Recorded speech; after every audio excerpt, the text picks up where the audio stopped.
తాకట్లో ఉన్న బంగారాన్ని విడిపించి ఆ రోజున మార్కెట్ ధర కట్టి మిగిలిన డబ్బును మీకు అందిస్తుంది Kommuri gold.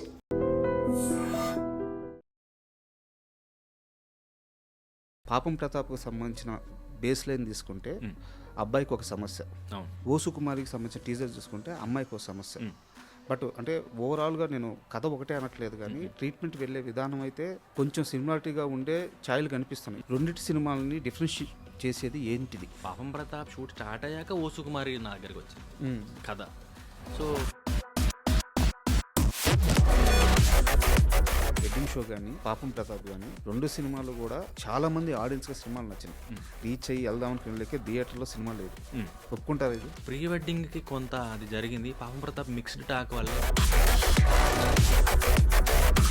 End of the day teaser చూసిన ప్రతి ఒక్కరు మగధిరా లాగా ఉంది అంటే ఆ షాక్ మూమెంట్. స్టోరీ నెరేషన్లో ఉన్నప్పుడు కానీ స్టోరీ తయారు చేసినప్పుడు మీకు అనిపించింది ఎప్పుడన్నా షాక్ కొట్టడం అనేది? ఇప్పుడు ఈ సినిమా అయిపోగా నాకు తెలిసి 2-3 monthsలో బలవంతుడు వచ్చేస్తుంది. ఈ ఫాస్ట్నెస్ మీ కెరీర్కి ప్లస్ అవుతుందా మైనస్ అవుతుందా? పరేషాన్ తర్వాత మళ్ళీ నేను ప్రీ వెడ్డింగే కనబడ్డాను. 2 years గ్యాప్ ఉంది. ఆ 2 years గ్యాప్లో ఏమైపోయారు, ఎందుకు చేయట్లేదు అని అప్పుడు అడిగేవాళ్ళు. ఇప్పుడు ఏమో కనబడితే ఎందుకు ఇంత కనబడతారు అంటారు. సో ఏంటంటే సినిమాకి కావాల్సిన అంత కష్టం పడుతున్నారు, యూనిక్ కాన్సెప్ట్తో వస్తున్నారు. బట్ తిరువీర్ కెరీర్లో ఎందుకో ఆ మ్యాజిక్ మూమెంట్ జరగట్లేదు అంటే ఏం చెప్తారు? లక్ కూడా మనకి ఈక్వల్లీ హెల్ప్ చేయాలేమో. అంటే మేబీ నేను అదే జాతిలో ఉన్నానేమో. మసూదా సక్సెస్ మీ కెరీర్కి అంత గొప్పగా ఏం ఉపయోగపడలేదు, నేను వాడుకోలేకపోయాను. ఇప్పుడు ప్రామిసింగ్గా కనిపిస్తుంది మీ కెరీర్. ఈ మూమెంట్స్లో అయినా సరే ఆ చేంజ్ అయితే వచ్చిందా ఈ సినిమాకి, ఓసు కుమారికి? ఈ సినిమా ప్రొడ్యూసర్ గారు మహేశ్వర్ రెడ్డి గారు ఈ కథకి ఏం కావాలి అని మాత్రమే చూశాడు తప్ప తిరువీరు మీద ఎంత పెట్టవచ్చు అని ఎప్పుడు చూడలేదు. దీన్ని ఎలా ప్యాకేజ్ చేయాలి, ఎలా అమ్ముకోవాలి, ఇది ఎప్పుడు చూడలే. ఓ మంచి సినిమా చేయాలి, దీనికి ఏం అవసరం. మంచి ప్రొడక్షన్ హౌస్లు దొరకపోవడం వల్లే ఈ సమస్య వస్తుంది అనుకుంటున్నారు. పరిస్థితులను తగ్గట్టుగా మనం మసులుకోవాలి కాబట్టి.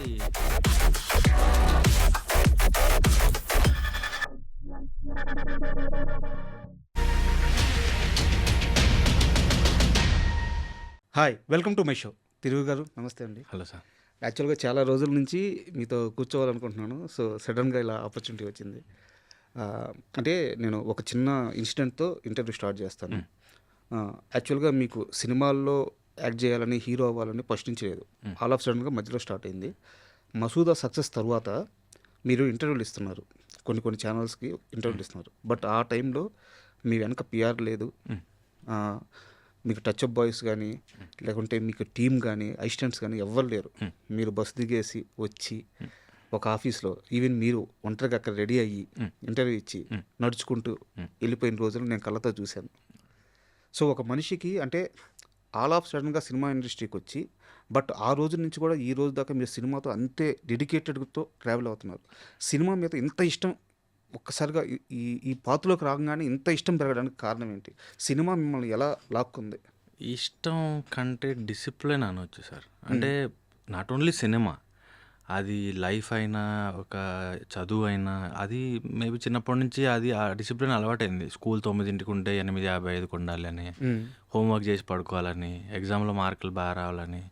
అలాగే ఇది నేను నా అంతటా నేను స్వతహాగా ఇండస్ట్రీకి వచ్చాను కాబట్టి నన్ను ఎవరు లాక్ రాలేదు, లేకపోతే పైనుంచి ఏం ప్రెషర్ లేదు. నాకు యాక్టింగ్ చేస్తే హ్యాపీగా ఉంటానేమో అనే థాట్ వచ్చినప్పుడు నేను ఇది చూస్ చేసుకున్నా కెరీర్గా. సో అలాంటప్పుడు నేను దాన్ని నిజాయితీగా డిసిప్లిన్గా ఉండాలనుకున్నాను తప్ప సింప్లిసిటీ అలా బతికితే గుర్తింపు ఏదో జనం ఆదరిస్తారనో, లేకపోతే ఎమోషనల్గా ఏదో చెప్తే జనం రీచ్ అవుతుందనో, ఇది ఎప్పుడు నాకు మైండ్లో లేదు. యాక్టింగు, సెట్కి వెళ్ళడము, పని చేయడము, ప్రమోషన్కి రావడము, ఎవ్రీథింగ్ డిసిప్లిన్ అని నేను అనుకుంటున్నాను. మీరు వెళ్ళే పాత్రలో 100% ఇవ్వడం అంతే. అయితే ఇంకో చిన్న ప్రశ్న. యాక్చువల్గా మీరు వేరే ఇంటర్వ్యూలో మాట్లాడుతూ అసలు నాకు ఇంటర్వ్యూలు ఇవ్వడం కూడా ఇష్టం రావటం లేదు, నేను ఇంటర్వ్యూలు కూడా పెద్దగా చూడను అని చెప్పారు. అది మీ సినిమా ప్రమోషన్కి వచ్చే చెప్పారు. ఇక్కడ నా క్వశ్చన్ ఏంటంటే, మీ సినిమా ప్రమోషన్కి మీరు ఇంటర్వ్యూలు ఇస్తూ మీరు ఇంటర్వ్యూలు చూడను, ఇంటర్వ్యూలు ఇవ్వడం ఇష్టం లేదని చెప్పినప్పుడు ఆడియన్స్ మీ ఇంటర్వ్యూలు ఎందుకు చూడాలి? చూడను అని ఉండను, కానీ ఇవ్వడం ఇష్టం లేదని ఉండొచ్చు. అంటే దానికి కూడా రీజన్ ఏంటంటే సార్, నేను మసూదా, పరేషాన్, ప్రీ వెడ్డింగ్, పాపం ప్రతాప్ ఈ 4 సినిమాలకి ఇంటర్వ్యూస్ ఇచ్చాను. కొన్ని జార్జ్ రెడ్డికి ఇచ్చాను. అయితే ఒక ఒక మసూద తర్వాత నుంచి నేను అబ్జర్వ్ చేస్తుంది ఏంటంటే, ఒకే రకమైన క్వెషన్ అందరూ అడుగుతారు. మీరెప్పుడు నాటకాలు చేశారు? ఎప్పుడు రేడియో జాక్ చేశారు? మీ పేరెంట్స్ గురించి చెప్పండి. హీరోయిన్‌తో పని చేయడం. అది ఈ లైఫ్ వద్దనే నేను యాక్టర్ అయ్యాను. జాబ్ చేయొద్దనే నేను యాక్టర్ అయ్యాను. అంటే రోజు ఒకే పని చేయకూడదు. ఒక ప్లేస్‌కెళ్ళి, ఒక ఆఫీస్‌కెళ్ళి, లేకపోతే ఒక ఫైల్ పట్టుకోనో, లేకపోతే ఓ ల్యాబ్‌లో ఉండో, ఇది నా వల్ల కాదు అనే నేను యాక్టర్ అయ్యాను. రోజు అలా బతకచ్చు. ఇప్పుడు చెప్పిన డైలాగ్ నెక్స్ట్ మినిట్ చెప్పను. నెక్స్ట్ మినిట్ చెప్పింది నెక్స్ట్ అవర్ చెప్పను. రేపు ఇంకొక మనిషిని కలుస్తాను. ఎల్లుండి ఇంకో లొకేషన్‌లో ఉంటాను. ఇది నన్ను ఎక్సైట్ చేసింది ఈ కెరీర్‌కి సంబంధించి. సో, ఇంటర్వ్యూలు కూడా జాబ్ లాగా అనిపించడం మొదలుపెట్టాయి. ఎందుకంటే అవే క్వెషన్‌లు వస్తాయి. అదే అడుగుతారు. హీరోయిన్‌తో వర్క్ చేయడం ఎలా ఉంది? డైరెక్టర్‌తో వర్క్ చేయడం బోర్. అందుకని నేను ఇంటర్వ్యూలు రావడం ఇష్టం ఉండదన్నాను. తప్ప వేరే ఉద్దేశం ఏం లేదు. ఓకే. అయితే నేను కూడా అదే క్వశ్చన్ అడుగుతున్నాను. యాక్చువల్‌గా ఇప్పటిదాకా మీ సినిమాల్లో మీరే స్టార్ మెటీరియల్‌గా ఉంటూ వచ్చారు. చాలా లో బడ్జెట్ మూవీస్ బట్ గుడ్ కాన్సెప్ట్‌తో వచ్చారు. బట్ ఈ సినిమాకి 'ఓ సుకుమార్‌కి' వచ్చేలేకే 17th రిలీజ్ అవుతుంది. అవును. సో 'ఓ సుకుమార్‌కి' వచ్చేలేకే ఐశ్వర్య రాజేష్ గారు. అవును. సో సంక్రాంతికి వస్తున్నాం సినిమాతో వారి గ్రాఫ్ అమాంతం పెరిగిపోయింది. అవును. దాని తర్వాత చేస్తున్న గుడ్ మూవీ తనిది. సో ఖచ్చితంగా మీకు ఒక ఛాలెంజ్ లాగా ఏమన్నా అనిపించిందా? అంటే ఫస్ట్ నేను ఆవిడకి 'కాకముట్టే' చూసినప్పటి నుంచి కూడా ఫ్యాన్. నాకు తన సినిమాలు, తన యాక్టింగ్ చాలా ఇష్టం. ఎలా ఈమె క్యారెక్టర్ అర్థం చేసుకుంటున్నారు, ఎలా పెర్ఫామ్ చేస్తున్నారు, ఎమోట్ చేస్తున్నారు అనేది బాగా కీన్‌గా చూడడం అలవాటు. 'కాకముట్టే' నుంచి 'వాడ చెన్నై' అన్ని సినిమాలు చూసుకుంటూ వచ్చాను. సో, ఒక ఫ్యాన్ ఉన్నారు నాలో తనకి యాక్టింగ్ పట్ల. ఓకే. సో, 'టక్ జగదీష్' చేసినప్పుడు నేను చాలా హ్యాపీ. నాకు ఇలా తీసుకుంటున్నారు సినిమా కనిపించినప్పుడు నాకు చాలా హ్యాపీగా అనిపించింది. ఒక మంచి పర్ఫార్మర్‌తో నేను యాక్ట్ చేయగలుగుతాను అని. సో, ఆల్రెడీ పరిచయం ఉన్న వ్యక్తి అండ్ నేను తన వర్క్‌కి నేను ఫ్యాన్‌ని. అండ్ మళ్ళీ ఇప్పుడు నాకు షేర్ చేసుకునే మళ్ళీ తను కొన్ని టిప్స్ చెప్తూ ఉంటారు. ఒక్కొక్క మనిషి కొంత ఎక్స్‌పీరియన్స్ క్యారీ చేస్తూ ఉంటారు. వాళ్ళు కలిసిన వ్యక్తుల వల్ల, పనిచేసిన డైరెక్టర్ల వల్ల. సో, ఒక నాలెడ్జ్, ఒక ఎక్స్‌పీరియన్స్ ఏదో కొంచెం క్యారీ చేస్తుంటారు కదా! అది ఎక్స్‌చేంజ్ చేసుకోవడం, చాట్‌లో మాట్లాడుకోవడం, లేకపోతే టిప్స్ ఇవ్వడం. ఇలాంటివి నేను చాలా మందిని అడుగుతాను. నేను కో యాక్టర్ సీనియర్ అయితే నేను అందరిని అడుగుతాను. జూనియర్ అయినా అడుగుతాను. సో, ఈ ఐశ్వర్య గారితో వర్క్ చేయడం ఏంటంటే నేను తన ఒక కాంపిటీషన్‌లా ఉంటది యాక్ట్ చేసేటప్పుడు. కరెక్ట్. నేను ఛాలెంజింగ్‌గా దానికే ఉంటది. అడిగింది. ఎందుకంటే మీది చాలా గుడ్ యాక్టింగ్. సో మేడంది కూడా సూపర్ యాక్టింగ్ ఉంటదనమాట. సో ఇద్దరికి ఎలా కాంబినేషన్ కుదిరిందంటే డౌట్ అనమాట. 'టక్ జగదీష్' ఆల్రెడీ చేసున్నాము. అండ్ ఈ క్యారెక్టర్‌లో ఉన్న షేడ్స్ అలాంటివి. అంటే ఎంత అల్లరిగా ఉంటుందో అంతే ఏమంటారు హుందాగా లేకపోతే ఎమోషనల్ సీన్స్‌లో అంతగా పర్ఫార్మ్ చేయగలిగే స్కోప్ ఉన్న రోల్ తనది. సో, ఆ బ్లెండ్ అన్నది అయితే ఇటుంటారు లేకపోతే అటుంటారు చాలా వరకు. 2 పోర్ట్రే చేయడం అన్నది ఒకే యాక్టరు అంటే అయితే అల్లరిగా చేస్తారు లేకపోతే కంప్లీట్ ఒక హుందాగా అప్పట్లో మనకి కొంతమంది యాక్టర్స్ అలాగా ప్రాపర్‌గా రమ్యకృష్ణ గారు, సౌందర్య గారు అలాగా 2 బ్యాలెన్స్ చేసేవాళ్ళు. అల్లరి పిల్లలా ఉండేవాళ్ళు. అంతే అవును. మళ్ళీ ఒక వైఫ్ లాగో, ఒక డాటర్ లాగో మళ్ళీ అలా ఉండేవాళ్ళు. సో, అలాగే ఈవిడ దానికి కరెక్ట్ అనిపించింది. అండ్ అంటే నేను ఇది జస్ట్ నా అనాలిసిస్ కరెక్టో కాదో నాకు తెలియదు. మీరే ఆన్సర్ ఇవ్వాలి. ఆ, ఇప్పుడు పాపం ప్రతాప్‌కు సంబంధించిన బేస్ లైన్ తీసుకుంటే అబ్బాయికి ఒక సమస్య. అవును. ఓ సుకుమారికి సంబంధించిన టీజర్ చూసుకుంటే అమ్మాయికి ఒక సమస్య. బట్ అంటే ఓవరాల్‌గా నేను కథ ఒకటే అనట్లేదు కానీ ట్రీట్మెంట్ వెళ్ళే విధానం అయితే కొంచెం సిమిలారిటీగా ఉండే ఛాయలు కనిపిస్తున్నాయి. మేము ఆ సినిమా చూసాం, ఈ టీజర్ చూసాం. రెండిటి సినిమాలని డిఫరెన్షియేట్ చేసేది ఏంటిది? ఆ సబ్జెక్ట్‌ని ఈ సబ్జెక్ట్‌ని డిఫరెంట్ చేసేది?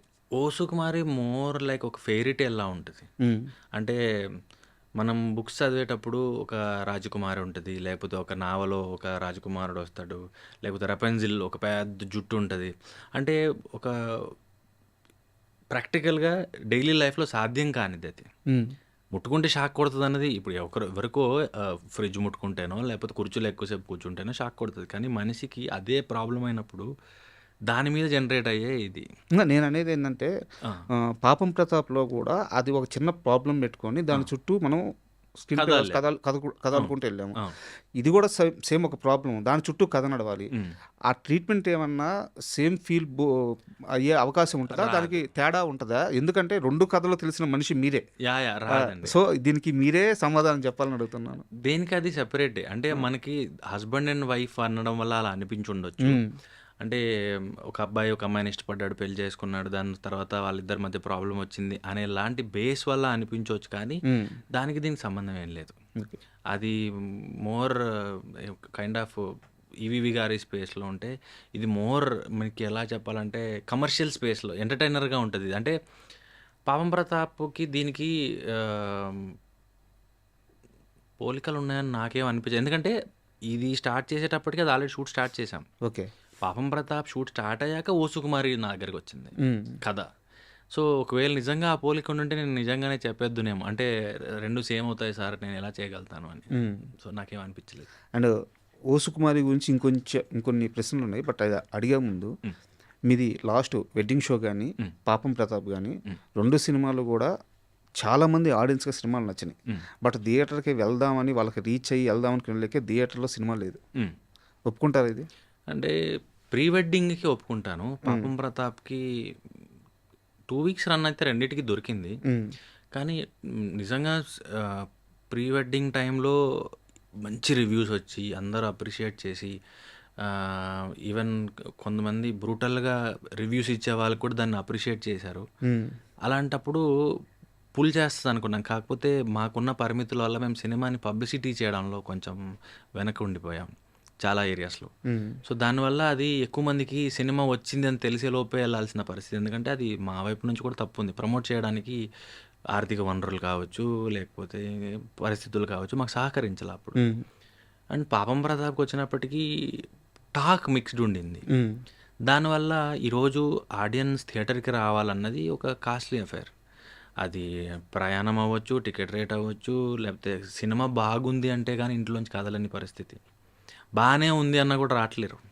కొన్ని సినిమాలు రావట్లేదు. ఓటీటీలో చూసుకుందాంలే అనుకుంటారు. సో అదిరిపోయింది, లేదా చాలా బాగుంది, లేకపోతే ఫేవరెట్ హీరో ఉన్నాడు, ఇట్లా ఏదో వాళ్ళని థియేటర్కి లాక్కు రాగలిగితే ఆడుతున్నాయి సినిమాలు. రిపీటెడ్గా చూస్తున్నారు, నచ్చకపోతే ఒకటేసారి అయిపోతుంది. సో ప్రీ వెడ్డింగ్కి కొంత అది జరిగింది. పాపం ప్రతాప్ మిక్స్డ్ టాక్ వల్లే నాకు తెలిసి రాకపోవడానికి రీజన్స్ ఉండొచ్చు. బట్ ఓకే, అంటే end of the day cinema తీసేది ప్రేక్షకుల కోసమే. వాళ్ళ జడ్జ్మెంటే ఫైనల్. వాళ్ళకి నచ్చిందా నచ్చినట్టు, నచ్చలేదా నచ్చినట్టు. సో కాబట్టి వాళ్ళకి రాలేరు అనలేను, నచ్చలేకపోవచ్చు అనొచ్చు. బట్ ఇక్కడ నాకు మీ ట్రావెల్ మొత్తం చూస్తుంటే ఒక చిన్న క్వశ్చన్ వస్తుంది. సినిమాకి కావాల్సిన అంత కష్టం పడుతున్నారు, యూనిక్ కాన్సెప్ట్తో వస్తున్నారు, బట్ మీ లైఫ్లో ఆ మ్యాజిక్ మూమెంట్ అయితే జరగట్లేదు. మీ కష్టం కనిపిస్తుంది. ఓకే, సినిమా ఆఫర్లు వస్తున్నాయి, మోస్ట్ బిజీ హీరో మీరు, తెలుస్తుంది, చేతిలో కావాల్సిన సినిమాలు ఉన్నాయి. బట్ ఇప్పుడు ఒక చిన్న సినిమా మల్లేశం అనే ఒక సినిమా తీసినప్పుడు ఆ హీరో ఓవర్ నైట్కి అతనికి ఇండస్ట్రీలో ఒక స్టార్డమ్, ఒక రెస్పెక్ట్ దొరికింది. సో మిగతా కొంతమంది హీరోలు అలా చాలామంది ఉన్నారు. మీరు వాళ్ళందరికంటే ఏమాత్రం కూడా తక్కువ కష్టపడట్లేదు, మంచి కాన్సెప్ట్తోనే వస్తున్నారు. తిరువీర్ కెరీర్లో ఎందుకో ఆ మ్యాజిక్ మూమెంట్ జరగట్లేదు అంటే ఏం చెప్తారు? అంటే సార్, మామూలుగా ఇండస్ట్రీకి వచ్చే ముందు ఇంటర్వ్యూలు చూసామని, లేకపోతే ఈ పుస్తకాల్లో సండే బుక్కుల్లో చదివాన్ని, లక్ కూడా మనకి ఈక్వల్లీ హెల్ప్ చేయాలేమో. అంటే మనం కొన్ని తయారు చేయలేం. అండ్ యాక్టింగ్ అందరికీ వచ్చు, కానీ అందరూ స్టార్స్ అవ్వలేరు. పని అందరూ చేస్తారు, కానీ అందరికీ ఈక్వల్ క్రెడిట్ రాకపోవచ్చు. సో మేబీ ఒకరోజు లేట్ అవుతుందేమో. అంటే నేను బిగ్ బాస్ విన్నర్ అనుకుంటాను, ఆవిడ బిందు మాధవి గారు. అవును, ఆవిడ లేట్ బ్లూమర్ అనే ఒక వర్డ్ వాడింది. ఏంటిదని గూగుల్ వెళ్ళి చూశాను నేను. మేబీ నేను అదే జాతిలో ఉన్నానేమో. కొంచెం టైం స్లోగా వస్తుంది. సో అంటే ఒకటి నాకు తెలిసింది పని చేసుకుంటూ ఉండడం. నాకు యాక్టింగ్ ఇష్టం, నేను అందుకని పని చేసుకుంటూ ఉంటాను. అది వచ్చే రోజు రాని, అప్పటి వరకు అయితే నాకు తెలిసింది ఇది ఒకటే. అదే ఇప్పుడు నేను అడగబోయే క్వశ్చన్, నేను కరెక్టో కాదో తెలియదు, రాంగ్ అయితే మీరు కరెక్ట్ చేయండి. ఇప్పుడు దాకా మీరు చేసిన సినిమాలన్నింటిలో కూడా సో సినిమా స్టార్ట్ అయ్యే విధానం బాగుంటుంది, ప్రొడక్షన్ అంతా బాగుంటుంది, సినిమాని డెలివరీ చేసే విధానం, ప్రమోషన్ చేసే విధానం బాగుండట్లేదు. ఇది ఆల్రెడీ ఒక ప్రెస్ మీట్లో మీరు మాట్లాడిన విషయమే. అయితే నేను అడిగేది ఏంటంటే, ఆ మంచి ప్రొడక్షన్ హౌస్లు దొరకపోవడం వల్లే ఈ సమస్య వస్తుంది అనుకుంటున్నారా? మంచి ప్రొడక్షన్ హౌస్ అంటూ కాదండి. అంటే ప్లానింగ్ కావాలి, ఫైనాన్షియల్ ప్లానింగ్ కావాలి. సినిమాకి ఎంత అవుతుంది, ఫస్ట్ కాపీకి ఎంత అవుతుంది, ప్రమోషన్స్కి ఎంత అవుతుంది, ఏ స్ట్రాటజీ, ఏ రిలీజ్ డేట్, ఇవన్నీ 1,00,000 ఉంటాయి ఒక సినిమా బయటికి రావడానికి. అయితే ఇందులో కొత్త వాళ్ళకి సాధ్యమైనంత వరకు వేరే వాళ్ళు గైడ్ చేయాల్సింది తప్ప సినిమా బై సినిమా నేర్చుకుంటారు. ఆల్రెడీ ఎస్టాబ్లిష్డ్ వాళ్ళకి ఏంటంటే గేమ్ అర్థమై ఉంటుంది. ఇలా చేయాలి, ఇంతే చేయాలి, ఇంతలో చేయాలి, ఇలా రిలీజ్ చేయాలి, ఇలా ప్లాన్ చేసుకోవాలి, ఇలా అమ్ముకోవాలి అని. సో ఎక్కువగా నేను వర్క్ చేసింది మేజర్గా కొత్త ప్రొడ్యూసర్లు, కొత్త డైరెక్టర్లు. సో వాళ్ళు తెలుసుకునే లోపే సినిమా బయటకు వచ్చేస్తుంది. సో మేబీ వాళ్ళు నెక్స్ట్ సినిమాకి బెటర్ అవుతారు. సో దానివల్ల ఏంటంటే ఇప్పుడు ఎండ్ ఆఫ్ ది డే సినిమాకి ప్రొడ్యూసరే ప్రాణం. కరెక్ట్. ఆయన లేకపోతే సినిమా లేదు, ఇండస్ట్రీ లేదు. సో అలాంటి వాళ్ళకి రకరకాల ఫ్యాక్టర్స్ ఎఫెక్ట్ చేసి లాస్ట్‌లో కావాల్సిన డబ్బు రాకపోవడం అవ్వచ్చు, లేకపోతే ఉన్నది స్టక్ అయిపోవడం కావచ్చు. అలాంటి పరిస్థితుల్లో కొంతవరకు కాంప్రమైజ్ అయిన పరిస్థితులు చాలా వరకు ఉండుండే. దాంట్లో మనం క్వెషన్ చేయలేం. దానివల్ల ఎవరికైనా బాగా చేయాలనే ఉంటుంది సినిమా. కానీ పరిస్థితులను తగ్గట్టుగా మనం మసులుకోవాలి కాబట్టి ఆప్షన్ లేనప్పుడు కాంప్రమైజ్ అవ్వాల్సి వస్తది. బట్ 'తిరువీరు' అప్పటికి కూడా 3, 4 సినిమాల్లో యాక్ట్ చేసిన హీరో, అందరికీ తెలిసిన హీరో, కొంత మార్కెట్ ఉన్న హీరో. సో 'తిరువీరు' కమాండ్ చేయలేకపోతున్నాడు అనేది నా డౌట్. కమెంట్ చేయకూడదు సార్. అంటే ఇప్పుడు నేను ప్రీ వెడ్డింగ్ చేసినప్పుడు నేను కో ప్రొడ్యూసర్. అంటే నేను నా డేట్స్‌నే రెమ్యూనరేషన్‌గా ఇన్వెస్ట్ చేశాను. సో పప్పెట్ షో అన్నది మాదే. దాంట్లో ఏంటంటే నేను పార్ట్నర్‌గా ఉన్నాను కాబట్టి ఎక్కువగా ఇన్వాల్వ్ అయ్యేవాడిని. అంటే స్టోరీలో కానీ, ఎడిట్‌లో కానీ, తర్వాత ప్రమోషన్స్‌లో కానీ, ఇలా చేసుకుందామా? ఇలా బావుంటదా? అంటే end of the day final call డైరెక్టర్‌దే. కానీ ఇలా అనిపిస్తుంది, నువ్వేంటి? నీకేమనిపిస్తుంది? ఇలా బావుంటదా? నిజంగా నువ్వు నమ్ముతున్నావా? ఇలాగా డిస్కస్ చేసుకొని అంతే తప్ప నువ్వు ఇలాగే చెయ్యి, నేను చెప్తున్నాను కదా అని నేను ఎప్పుడు చెప్పను. ఎందుకంటే నా పని, నాకు యాక్టింగ్ గురించి తెలుసు కానీ ఎడిట్ గురించి తెలీదు. నాకు యాక్టింగ్ తెలుసు కానీ పోస్ట్ తెలీదు. సో నేను ఎడిట్ చేశాను కానీ నేను ఎప్పుడు పోస్ట్‌లో కూర్చోలేదు. నాకు ఇప్పటికి కూడా డీఐలు, తర్వాత ఈ సీజీలు ఇవేవి నాకు తెలీదు. కాబట్టి నేను వాటి గురించి కమెంట్ చేయను. బావుంది, బాలేదు చెప్పగలుగుతానేమో కానీ ఇది ఎలా చేస్తారు, ఇలా చేస్తే బాగుంటదని నాకు తెలీదు. అండ్ ఇప్పుడు 'ఓ సుకుమార్' విషయానికి వస్తే టీజర్ చూసిన ప్రతి ఒక్కరు, ఈవెన్ ఇప్పుడు మీరు స్టూడియోలోకి రాగానే కూడా మా వాళ్ళు కూడా అన్నారు, 'మగధీర' లాగుంది. అంటే ఆ చిన్న పాయింట్, అంటే అది తమాషగా అనొచ్చు, బట్ చూడంగానే ఆ సెన్సిబిలిటీ అయితే తెలుస్తుంది. అది గుర్తొస్తుంది 'మగధీర' ఆ షాక్ మూమెంట్. స్టోరీ నెరేషన్‌లో ఉన్నప్పుడు కానీ, స్టోరీ తయారు చేసినప్పుడు మీకు అనిపించింది ఎప్పుడన్నా ఇది 'మగధీర' అనిపించలేదు. నాకు 'మిన్నల్ మురళి' గుర్తొచ్చింది. ఓకే. అయితే 'మిన్నల్ మురళి' అది వేరు మళ్ళీ. అంటే అది సినిమా సెటప్పే వేరు. కానీ పాయింట్ చాలా ఎక్సైటింగ్ అనిపించింది. అంటే మనకి నా పెరుగుతున్న క్రమంలో, సినిమాలు చూస్తున్న క్రమంలో 'గజిని' నన్ను అప్పట్లో బాగా ఎక్సైట్ చేసింది. 10 నిమిషాలకు మించి గుర్తుండదంటే అరే ఇలా ఒకటి ఉంటుందా అని. 'నా ఊపిరి' అని ఒకటి ఉంటుంది వడ్డీ నవీన్ గారిది. ఆయన సినిమా అంతా అయిపోయాక ఆయన వ్యాధి గురించి తెలియదు. అరే పాపం రా అనిపిస్తుంది. సో ఇట్లాంటి కొన్ని విచిత్రమైనవి ఎంగేజ్ చేయడానికి చాలా ఏమంటారు తెలియదని చెప్పినప్పుడు, 'బాంబే బ్లడ్ గ్రూప్' గురించి ఒక సినిమా వచ్చింది. రోజులో ఒక జీవితంలో ఒక రోజు మిస్ అయింది, అసలు ఆ రోజు ఏం చేశారని. ఇది హుక్ చేసి పెడతాయి. సో ఈ ప్రాబ్లం కూడా షాక్ కొట్టడం అనేది హుక్ చేసి పెట్టడానికి చాలా మంచి టూల్ అనిపించింది. సో అదే ఎగ్జైట్ చేసింది నాకు విన్నప్పుడు. బట్ మీ క్యారెక్టర్ని ఐశ్వర్య రాజేష్ గారి క్యారెక్టర్ ఏమైనా డామినేట్ చేస్తుందా, లేకుంటే ఇద్దరికి ఈక్వల్గా స్క్రీన్ స్పేస్ ఉంటుందా? ఇదంతా కాదు, కథ ప్రకారం వెళ్ళొద్దా సినిమా? లేదు, ఇది ఎవరి మూవీ అసలు? ఇద్దరి మూవీ. ఇద్దరికి ఈక్వల్లీ అలాగే డిజైన్ చేసి, అంటే ఇది ఫీమేల్ సెంట్రిక్ కాదు, అలానే హీరో సెంట్రిక్ కాదు. కథలో భాగంగా నడిచే క్యారెక్టర్స్ రెండు. హీరో సెంట్రిక్ లేకపోతే హీరోయిన్ సెంట్రిక్ ఏం లేదు. ఆయన రాసుకున్న విధానంలో హీరోకి ఒక బ్యాక్ స్టోరీ అండ్ దానికి ఒక గోల్ ఉంది, హీరోయిన్కి ఒక ప్రాబ్లం అండ్ దానికి ఒక సొల్యూషన్. ఈ దాన్ని మిక్స్ చేసి రాసుకుందే సినిమా. ఓకే. అంటే యాక్చువల్గా మీ సినిమాలన్నీ చూసుకుంటే చాలా ఫాస్ట్గా ఉంటున్నాయి. అంటే 3 నెలలకు సినిమా వచ్చేస్తుంది, ఆల్రెడీ సినిమా రన్నింగ్లో ఉంటున్నాయి. ఇప్పుడు ఈ సినిమా అయిపోగా నాకు తెలిసి 2-3 మంత్స్లో బలవంతుడు వచ్చేస్తుంది. ఈ ఫాస్ట్నెస్ మీ కెరీర్కి ప్లస్ అవుతుందా, మైనస్ అవుతుందా? ఒకటి సార్, 2023 తర్వాత 2 years నేను కనబడలేదు. అవును. పరేషాన్ తర్వాత మళ్ళీ నేను ప్రీ వెడ్డింగే కనబడ్డాను. 2 years గ్యాప్ ఉంది. ఆ 2 years గ్యాప్లో ఏమైపోయారు, ఎందుకు చేయట్లేదు అని అప్పుడు అడిగేవాళ్ళు. ఇప్పుడు ఏమో కనబడితే ఎందుకు ఇంత కనబడతారు అంటారు. సో ఏంటంటే జనానికి నచ్చినంత వరకు ప్రాబ్లం లేదు, వాళ్ళ మీద రుద్దనంత వరకు ప్రాబ్లం లేదు. వాళ్ళకి నచ్చితే చూస్తారు, నచ్చకపోతే ఎంత లేట్గా వచ్చినా, ఎంత గ్యాప్ తీసుకున్నా, ఎంత అద్భుతంగా ఉన్నా వాళ్ళకి నచ్చకపోతే చూడరు.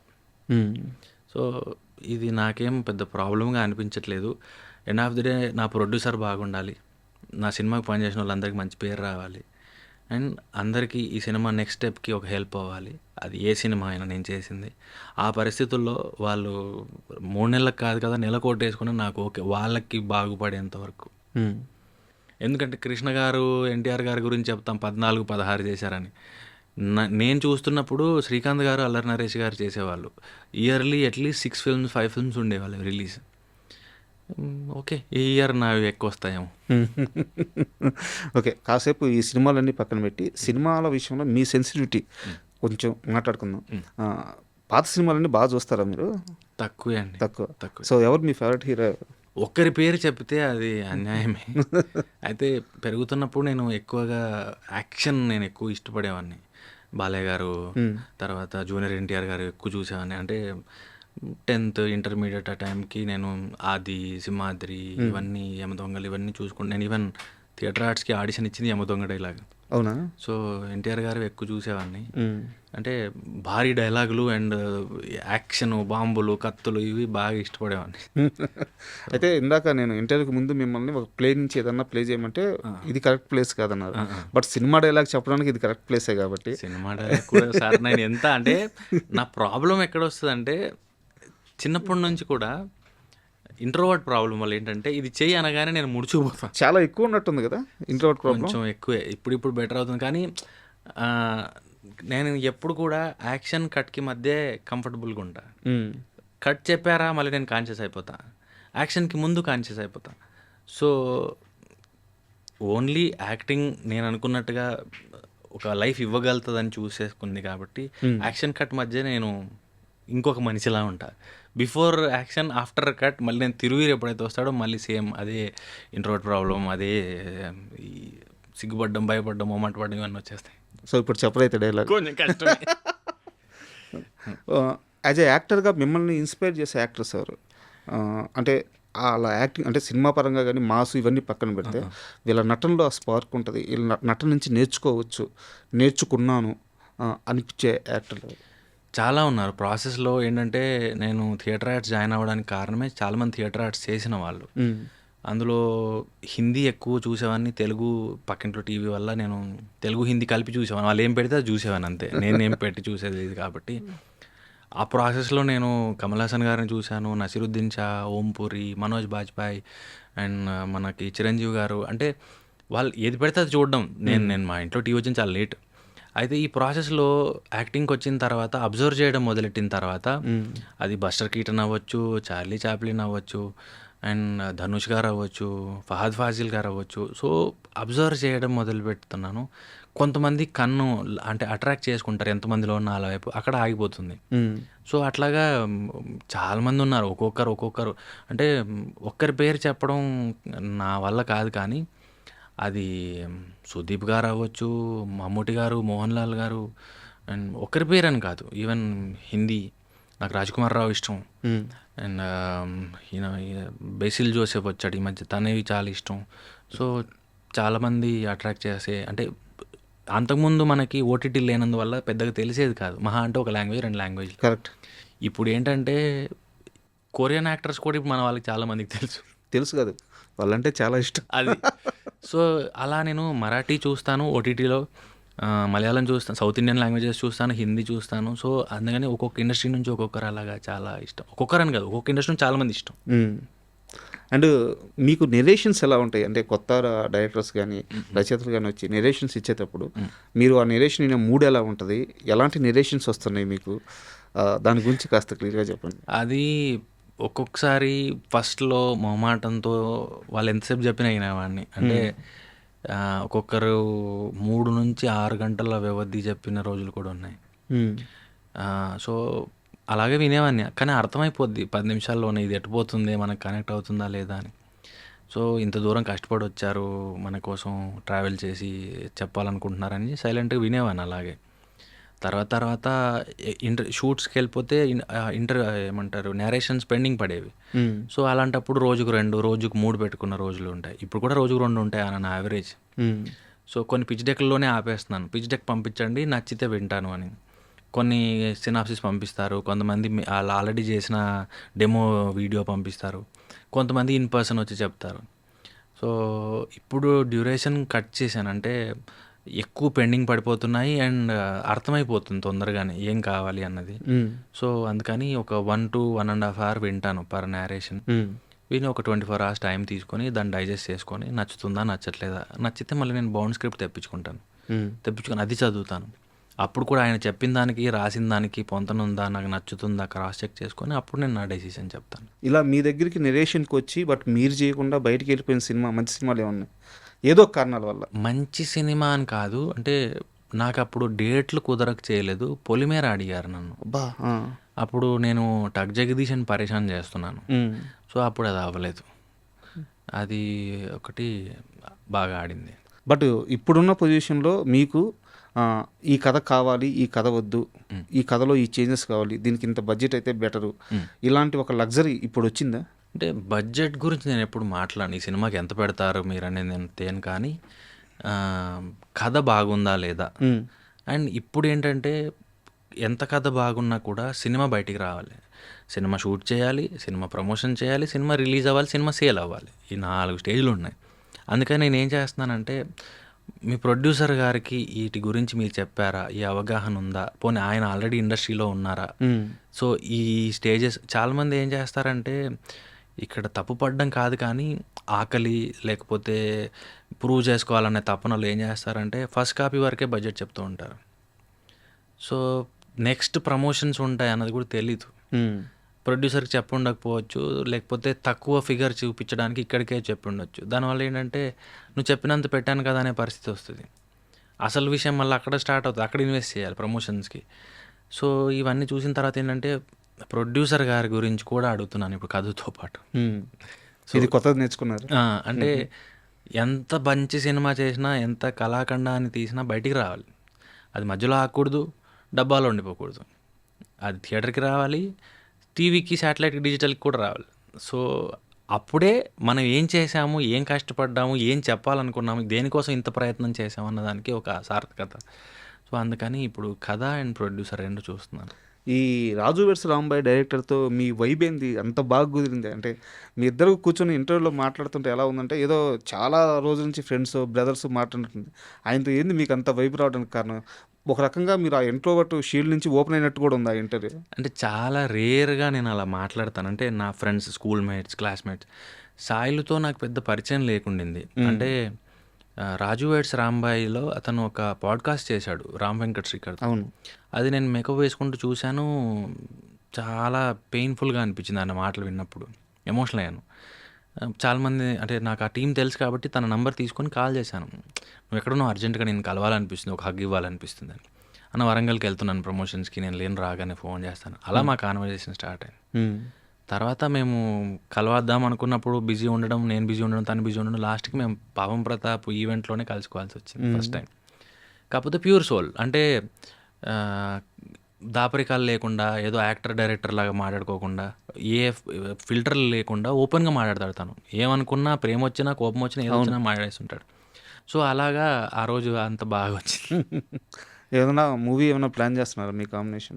లేదు, అడిగారా మీరేమన్నా? లేదు, నేను అంటే సాయిలునే కాదు, నేను ఎవరిని అడగలేను. అంటే మొహమాటం ఒకటి. తర్వాత ఇది సినిమా అన్నది అడిగితే చేసేది కాదు, దీని మీద లెక్కలు ఉంటాయి. ఏ యాక్టరు, ఎంత మార్కెట్ ఉంది, ఎన్ని డబ్బులు పెట్టాలి, ఎంత రిటర్న్ వస్తుంది, ఎక్కడెక్కడ అమ్మచ్చు, మ్యూజిక్, డిజిటల్, శాటిలైట్, థియేటరికల్, 100 లెక్కలు ఉంటాయి. దాంట్లో తను చెప్పాడని పెట్టుకోవడమో లేకపోతే నేను అడిగాడని తీసుకోవడమో అంటూ ఉండదు. సో నిజంగా తన కథకి నేను సూట్ అవుతాను అనుకుంటే తనే కాల్ చేస్తారు. అంటే పరిచయం లేనోడిని, నెంబర్ లేనోడిని అది కాదు కదా. సో ఈవెన్ అతనే కాదు, ఎనీ డైరెక్టర్, ఈవెన్ నేను వర్క్ చేసిన డైరెక్టర్ని కూడా నేను ఎప్పుడు మళ్ళీ ఇంకోటి చేద్దామని, నాతో ఎప్పుడు చేస్తామని నేనేం అడగను. బట్ అడగాలి కదా. అంటే నేను అనేది హీరో, ఎంత పెద్ద హీరో అయినా సరే, ఈవెన్ టైర్ 1 హీరో, అంటే ఈ టైర్ 1 నేను నమ్మను, బట్ మీకు అర్థం అవడానికి చెప్తున్నాను. ఎంత పెద్ద హీరో అయినా సరే వెళ్ళి నేను నీతో వర్క్ చేయడానికి ఇంట్రెస్ట్గా ఉన్నాను అని ఒక మాట అయితే చెప్పాలి కదా. అంటే నేను నాటకం డైరెక్ట్ చేసుకునేవాడిని. నేను ఎప్పుడు కూడా ఇంపార్టెంట్ రోల్, లీడ్ రోల్ అని చెప్పి ఫ్రెండ్కి ఇయ్యను. నా కథకి ఆ రూపము, ఆ భాష, లేకపోతే ఆ టైం ఇవ్వగలిగే డిసిప్లిన్ ఉన్న యాక్టరు వాళ్ళని మాత్రమే చూస్ చేసుకునేవాడిని. కానీ అవైలబుల్ ఉన్నాడని చెప్పేసి ఎవరో ఒకరిని పెట్టడం, లేకపోతే ఇతను ఉండడం వల్ల 4 టికెట్లు కొంటారు, లేకపోతే టికెట్ షో చేసినప్పుడు అని చెప్పి అట్లా ఎప్పుడు చేయలేను. నేనే చేయనప్పుడు ఇంకొకరిని నేను అలా చేయమని అడగను నేను. సో నిజం అలా ఇప్పుడు మసూదాకి నేనేం అడగల, ఆ దాన్ని సూట్ అవుతాను అనుకుని నన్ను తీసుకున్నారు. పరేషాన్కి ఆడిషన్లో సెలెక్ట్ అయ్యాను కాబట్టి తీసుకున్నారు. సో పలాసలో నా నాటకం స్టేజ్ మీద చూసి నన్ను తీసుకున్నాడు. గాజీ నేను ఆడిషన్ ఇచ్చాను, తీసుకున్నారు. సో నేను ఆ రోల్కి ఫిట్ అవుతాను అనుకుంటే, ఆ రోల్ నేను బాగా చేస్తాను అనుకుంటే వాళ్ళే అడుగుతారు. నేను ఇబ్బంది పెట్టను, మొహమాట పెట్టను. అది. సో ఇక్కడ నాకు ఈ నెరేషన్ ప్రాసెస్లో ఒక చిన్న డౌట్. ఇప్పుడు మీకు ఒక మంచి కథ వచ్చింది, మీకు అన్ని విధాల కథ నచ్చింది, బట్ అతని దగ్గర ప్రొడ్యూసర్ లేడు. ఈరోజు మీరున్న పొజిషన్కి మీకు ఆ గ్రిప్ వచ్చిందా? మీరు ఒక ప్రొడక్షన్ హౌస్ను, ఒక ప్రొడ్యూసర్ను సెట్ చేసి ఒక మంచి కథని మీ నుంచి పోకుండా ఆపుకోగలే శక్తి ఇప్పుడు మీకుందా? లేదు. లేదా? లేదు. అంటే మంచి కథ అనేది మనకి, ప్రొడ్యూసర్కి ఏం టేస్ట్ ఉంటుందో మనకు తెలీదు. అండ్ నా తిరువీరు చెప్పాడు ప్రొడ్యూస్ చేద్దాం అనేది అంత ఈజీ కాదు, అక్కడ డబ్బులతో కూడింది అది. అండ్ ప్రతి మనిషికి, ప్రతి యాక్టర్కి ఈరోజు త్రాసులో తూచేది మార్కెట్, ఎవరి మీద ఎంత ఉంది, ఎంత పెట్టచ్చు అని. సో ఇంతకుముందు మాట్లాడుకుంది లెక్కలు అనేవి ఉంటాయి, ఆ లెక్కల్లో మనం ఫిట్ అవుతే వింటారు. కానీ నిజంగా నాకు ఈ కథ నచ్చింది మీరు చేయండి అని లగ్జరీ అయితే లేదు. లేదు. బట్ అది వచ్చిన రోజు మీకు నచ్చిన సినిమాలు మీరు చేయగలరు. ఆల్రెడీ ఇప్పుడు ఒకటి అవుతుంది, అది అలాగే చేసుకున్నాము. కాకపోతే నాకు నచ్చింది చేయండి అని కాదు. ఒక డైరెక్టర్ ఉన్నారు, ఆయన దగ్గర ఒక కథ ఉంది, మీకు ఇంట్రెస్ట్ ఉంటే వినండి, మీకు నచ్చితే ప్రొడ్యూస్ చేయండి. నేను విన్నాను, నాకు నచ్చింది, ఇంతే నేను చేయగలిగింది. కానీ నాకు నచ్చింది మీరు చేయండి అని కమాండ్ చేయలేను. సో కమాండ్ అని కాదు, మీ డిజైర్ చాలా బలంగా చెప్పడం. చెప్పినా కూడా అది అవ్వదు అండి. అంటే ఎండ్ ఆఫ్ ది డే డబ్బులు, అప్పుడున్న సిచ్యువేషన్కి, మనమున్న మార్కెట్కి, జనాల్లో ఉన్న ఒకటి ఉంటుంది కదా, ప్రతి యాక్టర్కి లాస్ట్ ఫిల్మ్ ఎలా చేసింది, నెక్స్ట్ సినిమాలు ఏమున్నాయి, ఈ లెక్కలు ఉంటాయి కదా అందరివి. అది చూసుకునే ఈ లెక్కలు ఏమన్నా ఓసుకుమారి విషయంలో మారినాయి అంటే నేను అడిగేది బడ్జెట్ విషయంలో కానీ, లేదా సినిమాకి ఖర్చు పెట్టే విషయంలో కానీ, ఆ స్పాన్ కానీ. ఎందుకంటే నేను కొంచెం కంటిన్యూ చేస్తాను క్వశ్చన్. మసూదా సక్సెస్ మీ కెరీర్కి అంత గొప్పగా ఏం ఉపయోగపడలేదు. అంటే మీరు ఒప్పుకోకపోయినా నాకు అనిపించింది, నేను వాడుకోలేకపోయాను. మీరు వాడుకోలేకపోయారు. ప్రీ వెడ్డింగ్ షో మంచి సినిమా, బట్ తర్వాత కూడా మీకు అయ్యే ప్రాబ్లమ్స్ కంటిన్యూ అయినాయి. బట్ ఇప్పుడు ప్రామిసింగ్గా కనిపిస్తుంది మీ కెరీర్. ఈవెన్ బలవంతుడు టీజర్ కూడా చాలా అద్భుతంగా వచ్చింది. సో ప్రామిసింగ్గా ఈ మూమెంట్స్లో అయినా సరే ఆ చేంజ్ అయితే వచ్చిందా ఈ సినిమాకి, ఓసుకుమారికి? అంటే మీరు ఇంతకుముందు అడిగిన క్వశ్చన్ అది ఏమైనా ఎఫెక్ట్ చూపించిందా ఓసుకుమారికి అంటే పాజిటివ్ వేలో. ఈ సినిమా ప్రొడ్యూసర్ గారు మహేశ్వర్ రెడ్డి గారు, ఆయన నాతో ఈ సినిమా చేద్దాం అనే టైంకి 2 years గ్యాప్ ఉంది, నా దగ్గర సినిమాలే లేవు. ఆయన కథని నమ్మాడు, నేను ఆ రోల్కి సూట్ అవుతానని నమ్మాడు. సో ఈ కథకి ఏం కావాలి అని మాత్రమే చూశాడు తప్ప తిరువీరు మీద ఎంత పెట్టవచ్చు అని ఎప్పుడు చూడలా. దీన్ని ఎలా ప్యాకేజ్ చేయాలి, ఎలా అమ్ముకోవాలి, ఇది ఎప్పుడు చూడలా. ఓ మంచి సినిమా చేయాలి, దీనికి ఏం అవసరం, ఎవరు కావాలి, ఎంత అవుతుంది, ఇంతే చూశారు. ఈవెన్ మసూదాకి కూడా నేను అప్పుడు క్యారెక్టర్లు చేసుకునేవాడిని, విలన్లు, సపోర్టింగ్ క్యారెక్టర్లు. నన్ను హీరోగా పెడతారని నేను కలగనలేదు, నా మీద అంత డబ్బు పెడతారు, ఎలా రికవర్ అవుతుంది వాళ్ళకి అనేది కూడా వాళ్ళేం లెక్కలేసుకోలేదు. కథ ఉంది, దీనికి ఒక యాక్టర్ కావాలి, ఈ రోల్కి ఎవరు ఉన్నారు, అంతే ఎతికారు. నా సినిమాలు కూడా నాకు తెలిసి ఇంతవరకు నేను చేసిన సినిమాలు ఏవి కూడా లెక్కలేసి చేసింది ఏమీ లేదు. అంటే పరేషాన్కి నేను కొత్త అతన్ని, పరేషాన్కి నేను ఫస్ట్ ఫిల్మ్ యాజ్ లీడ్ నాది, రిలీజ్ వైజ్ లేట్ అయింది. మసూదాకి కొత్త అతన్ని, మసూదా ముందు రిలీజ్ అయింది. అండ్ ప్రీ వెడ్డింగ్కి నేను చాలా గ్యాప్ తర్వాత వస్తున్నాను, నేను ఒకరిని కొత్త అట్లీస్ట్ కొంచెం తెలిసిన. సో అండ్ పరేషాన్ స్టార్ట్ చేసేటప్పటికి ప్రీ వెడ్డింగ్ ఆల్రెడీ షూట్ అయిపోయిన స్టేజ్ అది. వాళ్ళు కూడా తిరువీరికి మార్కెట్ ఉందా అని ఏం చేయలేదు. అండ్ ఓసుకుమారి కూడా సేమ్ తిరువీరికి మార్కెట్ ఉందా అని చేయలేదు.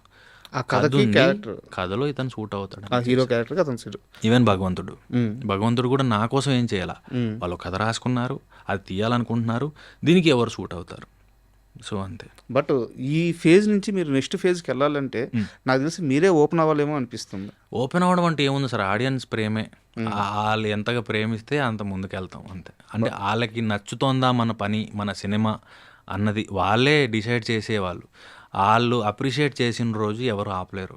ఈ కాంబినేషన్ సెట్ చేసుకోవడం అనేది సరే, మీరు ఇప్పుడు నాకు అంత శక్తి లేదంటున్నారు, బట్ ఆ ప్రయత్నం చేయడానికి కూడా మీరు రెడీగా లేరు కదా. ప్రయత్నం అంటూ ఉండదు సార్, ఇక్కడ ఏదైనా డబ్బుతో కూడింది. ఇది బిజినెస్, ఇది ఆర్ట్ కాదు, ఇది నాటకం కాదు. నాటకం అయితే నలుగురం ఒక దగ్గర పోగాయి, అరే చేద్దాం రా అంటే స్టేజ్ లేదు, స్టేజ్ లేకపోతే ఉంది అమ్మకాన్ని ఓపెన్ స్పేస్లో వేసుకుందాం అనొచ్చు. లైట్ లేదు, డే లైట్లో వీధి నాటకం వేసుకుందాం అనొచ్చు. నాటకానికి ఆ లగ్జరీ ఉంది, సినిమాకి అది లేదు. అయితే మీరు ఇందాక ఒక మాట అన్నారు సార్, 2 years మూవీస్ లేవు అని చెప్పేసి. సో అప్పటికే నాకు తెలిసి మీకు మ్యారేజ్ అయిపోయింది. అప్పుడు అవలా 24లో నాకు పెళ్ళింది. 24. సో ఈ పర్సనల్ లైఫ్ని ఈ అంటే ఎలా చూసుకున్నా సరే ఇక్కడ సినిమా ఇండస్ట్రీలో ఏది ఒక స్థిరంగా ఉండదు. ఇన్కమ్ కానీ, నేమ్ కానీ, సక్సెస్ కానీ. సో ఇలాంటి ఒక ఫీల్డ్లో ఉండి పర్సనల్ లైఫ్ని ఎలా హ్యాండిల్ చేస్తున్నారు? ఒకటి సార్, డిసిప్లిన్. అంటే అది ఫైనాన్షియల్ డిసిప్లిన్ కూడా ఉండాలి. అది చిన్నప్పటి నుంచి మా పేరెంట్స్ బాగా నేర్పారు నాకు. అంటే తలకు మించిన తలపాగా కట్టొద్దు అన్నది ఒక సామెత. ఉన్నంతలో సర్దుకుపోగలిగితే ఇంకా ఆడికంటే హ్యాపీగా ఎవడు ఉండడు. సో ఉన్నప్పుడు ఒకలాగా, లేనప్పుడు ఒకలాగా కాకుండా ఎప్పుడు ఒకేలా ఉన్నాం అనుకోండి, అప్పుడు ఏ స్ట్రెస్సు, ఏ ప్రెషరు ఉండదు. మీ సుకుమారి హెల్ప్ ఎలా ఉంటుంది మీ రియల్ లైఫ్లో? తనే లైక్ మల్టిపుల్ రోల్స్ ప్లే చేస్తుంటుంది. ఒక ఫ్రెండ్, ఒక సిస్టర్, ఒక మదరు, ఒక వైఫ్, అంటే మల్టిపుల్ ఏమంటారు బహుపాత్రలు గైడ్ చేస్తుంది, సపోర్ట్ చేస్తుంది, మందలిస్తుంది, ప్రేమగా చూసుకుంటుంది. సో తనే మొత్తం వెన్నెముక. అయితే నేను ఒక చిన్న ఇంట్రెస్టింగ్ క్వశ్చన్ అడగాలి. మీరు రామ్ వెంకట్ ఇంటర్వ్యూలోనే చెప్తూ మా ఇంట్లో చిన్న లైట్ వచ్చిన ఫ్యాన్ ట్యూబ్ లైట్ వచ్చిన అంటే అది పెద్ద ఆనందం అది అని చెప్పేసి బాగా నాకు చాలా బాగా నచ్చింది అది. ఆ ఇంటర్వ్యూ కూడా నాకు బాగా ఇష్టం. దాంట్లో మీరు మాట్లాడిన విధానం నాకు బాగా ఇష్టం. అంటే చిన్న లైట్కే చిన్న ఫ్యాన్కే ఎగ్జైట్ అయిన తిరువీరు లైఫ్లో ఫస్ట్ టైం ఒక కారు కొనుక్కున్న మూమెంట్ ఉంటుంది కదా, ఆ మూమెంట్ ఆ ఎగ్జైట్మెంట్ గురించి చెప్పండి. ఏ కారు కొన్నారు, ఏమనిపించింది? కార్ దగ్గరికి వస్తాను, దానికి ముందు ఇంకోటి చెప్తాను. మీరే అన్నారు ట్యూబ్ లైట్కి ఫ్యాన్కే ఎగ్జైట్ అయినోడిని నేను ఎలా సెటప్ చేసుకోగలుగుతాను ప్రాజెక్ట్స్. బట్ అప్పుడు వేరు ఇప్పుడు వేరు కదా. ఎప్పుడు ఒకటే సార్, నేను ఇప్పుడు కూడా అంతే. నర్వస్నెస్ ఉంటుంది, భయం ఉంటుంది, పెద్దవాళ్ళ కంగారు వస్తుంది. అండ్ కార్ దగ్గరికి వస్తే ఏంటంటే, ఒక సినిమా ఒప్పుకున్నప్పుడు డైరెక్టర్ అన్నారు ఎక్కడున్నారంటే, వస్తున్నానండి ర్యాపిడో దొరకడం లేట్ అయింది అని. అంటే సార్ ప్లీజ్ సార్ ఈ ర్యాపిడోలు ఇవన్నీ బంద్ చేయండి సార్, క్యాబ్ బుక్ చేసుకోండి సార్, కింద పడితే మీ వాడు గుద్దినా మిమ్మల్ని వాడు గుద్దినా మా సినిమాకే ప్రాబ్లం అవుతుంది, మీకు ప్రాబ్లం అవుతుంది అని. అప్పుడు చాలా రోజులు అదే థాట్లో ఉన్నా నేను. సరే ఇప్పుడు నేను వెళ్తున్నాను కరెక్టే, వాట్ ఇఫ్ ఏదన్నా ఇంజురీ అయితే ఏంటి పరిస్థితి? ₹1,00,00,000 బడ్జెట్ ఆల్రెడీ మీ మీద పెట్టున్నారు. అప్పుడు అనిపించింది లేదులే కార్ తీసుకుందామని. అప్పుడు సో ఉన్నవన్నీ పోగేసుకొని కొంత అప్పు చేసేసి అక్క వాళ్ళ దగ్గర అప్పు తీసుకుని అప్పుడు హ్యారియర్ కొన్నాను, కొత్తది. సో కార్ అయితే కొన్నాను, కానీ కార్లో వెళ్తున్నా నాకు కార్ డ్రైవింగ్ రాదు అప్పుడు. ఇప్పుడు వచ్చు. అప్పుడు ఒక పిల్లోడు అడుగుతుండేవాడు ఎప్పుడు, అన్నా నేను నీ దగ్గరకు వస్తాను నువ్వు కార్ కొన్నప్పుడు చెప్పని. కొన్నప్పుడు చెప్తాను అని కొన్నప్పుడు ఫోన్ చేశాను, కొన్నాను రా ఇప్పుడు వచ్చేసి. ఇప్పుడు తను నాతోనే ఉన్నాడు డ్రైవింగ్కి. సో షోరూమ్కి వెళ్ళాను, కార్ తీసుకున్నాను, కార్లో ఇంటికి వస్తున్నాను, కానీ అది నా కార్ అని నేను ఫీల్ అవ్వట్లేదు. సో ఇది నా కారే అని నేను నమ్మడానికి నాకు చాలా రోజులు పట్టింది, నెలలు పట్టింది. మిడిల్ క్లాస్ మెంటాలిటీ అది మేబీ. అంటే అప్పటిదాకా బస్సుల్లోనో, మెట్రోలోనో, ర్యాపిడోల్లో, క్యాబుల్లో వెయిట్ చేసి ఫ్రస్ట్రేట్ అయ్యి ఊపిరాడక చెమట పట్టి ఇలా ఉండింది కదా. ఇప్పుడేమో చాలా స్మూత్గా ఏసీలో కూర్చొని వెళ్తున్నాం కదా. ఇది క్యాబ్ బుక్ చేసుకున్న ఫీలింగే ఉంది తప్ప ఇది నా కారే అనే ఫీలింగ్ నాకు చాలా రోజులు పట్టింది నమ్మడానికి. పూజ చేస్తున్నప్పుడు కూడా ఎవరి కారు ఇది, ఆ తాటే ఉండింది తప్ప ఇది నాది నేను కొనుక్కున్నాను అనేది లేదు. సో అంటే ఇట్లాంటి మూమెంట్స్ చాలా ఇంట్రెస్టింగ్గా ఎగ్జైట్మెంట్గా ఉంటాయి అనమాట. సో సార్ నెక్స్ట్ ప్రాజెక్ట్స్ ఏముంటున్నాయి సార్? భగవంతుడు ఉంది ఇమీడియట్ రిలీజ్. ఇంకా వెబ్ సిరీస్ ఏదో ఒకటి, వెబ్ సిరీస్ అది ఆల్రెడీ అనౌన్స్ చేశారు అమెజాన్, గోవల్ చెరువు ఘాట్, సేమ్ కిరణ్ అబ్బవరం గారు, అది ఒకటి ఉంది. అండ్ ఇంకొక ఫిల్మ్ ఉంది, అది ఇంకా అఫీషియల్గా అనౌన్స్ చేయలేదు కాబట్టి నేను చెప్పలేను, అది కూడా తొందరలో అనౌన్స్ అవుతుంది. అండ్ ఇంతకుముందు చెప్పాను కదా, ఒక డైరెక్టర్ ఉన్నాడు, ఒక ప్రొడ్యూసర్ ఉన్నాడు, వినండి నచ్చితే చేయండి అన్నాను, అది ఒక సగం అయింది, అది ఒక ప్రాజెక్ట్ ఉంది. అండ్ ఇప్పుడు సలార్ 2లో అవకాశం వస్తే ఏ చిన్న క్యారెక్టర్ ఇప్పుడైనా ఒప్పుకుంటారా? అంటే చిన్న అని కాదు సార్, నచ్చాలి. అంటే కథలో ఆ క్యారెక్టర్ ఏంటి, ఆ క్యారెక్టర్కి యాక్టింగ్ చేసే పొటెన్షియల్ ఉందా, ఊరికే సరదాగా తన్నులు తినడానికో లేకపోతే వాళ్ళు ఎవ్రీడే ఇచ్చే డబ్బుల కోసమో ఉందా, వెనకాల బ్యాక్గ్రౌండ్లో ఉందా అన్నది ఆలోచించుకోవాలి నేను. అంటే నిజంగా దానికి పర్ఫార్మెన్స్కి స్కోప్ ఉంది. ఇప్పుడు నాది జార్జ్ రెడ్డిలో less than 20 minutes, less than 15 minutes ఉంటుంది నా రోల్ ఎంటైర్ సినిమాలో. బట్ నాకు చాలా హ్యాపీగా అనిపించింది. టక్ జగదీష్ కూడా లెస్ దెన్ 15 minutes ఉంటుంది ఎంటైర్ ఫిల్మ్లో. గాజీ అయితే ఇంకా మైన్యూట్ అసలు తెలీదు. కానీ గాజీ రోజులు వేరు, అప్పుడు ఏ రోల్ ఇచ్చినా చేసే రోజులు. ఇప్పుడు కొంచెం క్యారెక్టర్స్ చూస్ చేసుకునేటప్పుడు టక్ జగదీష్, జార్జ్ రెడ్డి లాగా నిజంగా ఆ స్కోప్ ఉంది దీనికి పర్ఫామ్ చేయగలిగేది అంటే 100% చేస్తాం. అండ్ ఓ సుకుమారి అంటే ఇప్పుడు ఇంత కష్టపడుతూ ఇంత ట్రావెల్ చేస్తున్నారు కాబట్టి మీ లైఫ్కి పర్సనల్గా, నేను సినిమా సక్సెస్, కమర్షియల్ క్యాలిక్యులేషన్స్ ఇవన్నీ అడగట్లేదు, మీ లైఫ్కి మీ కెరీర్కి ఓ సుకుమారి ఎంత పెద్ద ప్లస్ కాబోతుంది, ఎలా ప్లస్ కాబోతుంది? నాకు ఈ ప్రాసెస్లో నేను థియేటర్ విజిట్స్కి వెళ్ళినప్పుడు కానీ, లేకపోతే బయట సూపర్ మార్కెట్లో వెళ్ళినప్పుడు, రోడ్ మీద మామూలుగా ఏదైనా తింటున్నప్పుడు మనుషులు ఎవరైతే నన్ను గుర్తుపట్టి మాట్లాడతారో వాళ్ళు ఎక్కువగా ఫీమేల్ ఉంటారు, ఫ్యామిలీ ఆడియన్స్ ఉంటారు. వాళ్ళందరూ మీ సినిమాలు బాగుంటాయండి అంటారు గుడికి వెళ్ళినప్పుడు, ఎక్కడో కలిసినప్పుడు. సో అలాగా ఫ్యామిలీస్కి నేను చాలా దగ్గరికి వెళ్ళగలిగాను అనిపించింది నాకు ఈ సినిమాల వల్ల. దానికి ఓ సుకుమారి ఇంకొంచెం దగ్గర తీసుకెళ్తుంది. ఈ అబ్బాయి మా ఇంటి అబ్బాయి, ఇతని సినిమాలు బాగుంటాయి, ఇతని సినిమాలు చూడొచ్చు, బాగుంటుంది అనేలాగా ఓసుకుమారి ఇంకో 2 అడుగులు ముందుకు తీసుకెళ్తుంది. Super sir. అంటే యాక్చువల్గా సినిమా ఇండస్ట్రీలో ప్రతి ఒక్కరు పరిగెడుతుంటారు సార్, ఇది ఒక పెద్ద రేసు. బట్ ఆగకుండా చివరి దాకా ఎవరైతే పరిగెడతారో వాడు విజేతగా నిలబడకపోవచ్చు, కానీ ఫస్ట్ ముగ్గురులో ఉండకపోవచ్చు, లేదా ఫస్ట్ ఒకటిగా ఉండకపోవచ్చు, బట్ ఆ గీత అయితే దాటుతాడు. నాకు మీలో ఆ కష్టం బాగా ఇష్టం, ఆ కమిట్మెంట్ బాగా ఇష్టం. అందుకే నేను ఫస్ట్ క్వశ్చన్ కూడా అది అడిగింది. సో ఖచ్చితంగా మీరు మీ ప్రాజెక్ట్స్ని సెట్ చేసుకునే ఆ పొజిషన్, ఇప్పుడు దాకా మనం దేని గురించి అయితే మాట్లాడుకున్నామో ఆ స్థితికి మీరు వెళ్ళాలి, మంచి సినిమాలు రావాలి, మీరు సక్సెస్ అవ్వాలని మనస్ఫూర్తిగా కోరుకుంటున్నాను sir. Thank you sir. Thank you. And for more videos, Please subscribe to iDream channel. Subscribe to iDream Media. Please subscribe to iDream. Please subscribe to iDream. Please subscribe iDream. And please subscribe to iDream. For more videos, subscribe to iDream. please like, share, and subscribe to the channel. Congratulations, iDream. Subscribe to iDream. Subscribe to iDream. So subscribe to iDream Media. iDream ki iDream team అందరికి huge congratulations. Please subscribe iDream Media. Please subscribe to iDream. Subscribe iDream. Please subscribe to iDream. iDream అంటే నా కళల channel subscribe చేసుకున్న నోరు తిరుగుతలేదు, మీరైతే గంట గుర్తు కొట్టండి. For more such videos, please subscribe to iDream. Subscribe to iDream. Please subscribe to iDream. Please subscribe iDream Media. Please do subscribe to iDream. Please subscribe to iDream Media. For best entertainment and information, please subscribe iDream. And don't forget to subscribe to iDream.